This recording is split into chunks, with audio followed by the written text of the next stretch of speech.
बाप के जूते घिसे हुए हो और बेटा महंगे शौक दिखाए तो ये कमाई नहीं बल्कि गैरत की हार होती है। और अगर तू अपनी माँ के सामने जरा भी ऊंची आवाज में बात करता है तो समझ ले तू अपनी इज्जत नहीं बल्कि अपनी बर्बादी को बुला रहा है। जिस बाप ने तुझे खड़ा करने के लिए अपनी हड्डियां तक तोड़ दी, उसके सामने अकड़ दिखाना तेरी सबसे बड़ी नादानी है।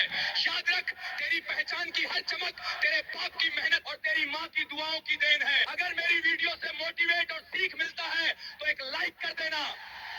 बताना अपने घर की ये 4 बातें, क्योंकि घर की कुछ बातें मंदिर की घंटी नहीं होती, हर किसी को सुनाई जाए।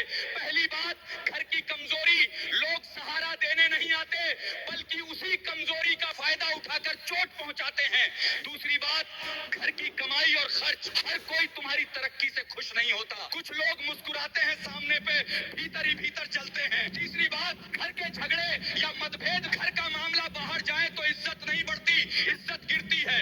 चौथी बात, घर की योजना और सपने की दुआ होती है, पापा घर की हिम्मत होते हैं, बहन घर की मुस्कान होती है और बेटा घर की उम्मीद। जब माँ थक जाती है तो बहन अपनी माँ का हाथ थाम लेती है। जब पापा चिंता में डूब जाते हैं तो बेटा धीरे धीरे जिम्मेदारियों को समझने लगता है। ये रिश्ता सिर्फ एक ही छत के नीचे रहने का नहीं होता बल्कि एक दूसरे के लिए जीने का होता है। घर तब पूरा लगता है जब माँ का प्यार, पापा का सहारा, बहन की हंसी और बेटे की जिम्मेदारी एक साथ मिलकर उस घर को परिवार बना देते हैं। इन चीजों पे कभी घमंड मत करना वरना जिंदगी सब छीन लेगी। पहली चीज, ताकत का घमंड मत करना। आज ताकत है, कल वही ताकत लाचारी बन सकती है। दूसरी चीज, पैसे का घमंड भूल कर भी मत करना, क्योंकि वक्त बदलते देर नहीं लगती और वक्त सबसे अमीर को जमीन पर ला देता है।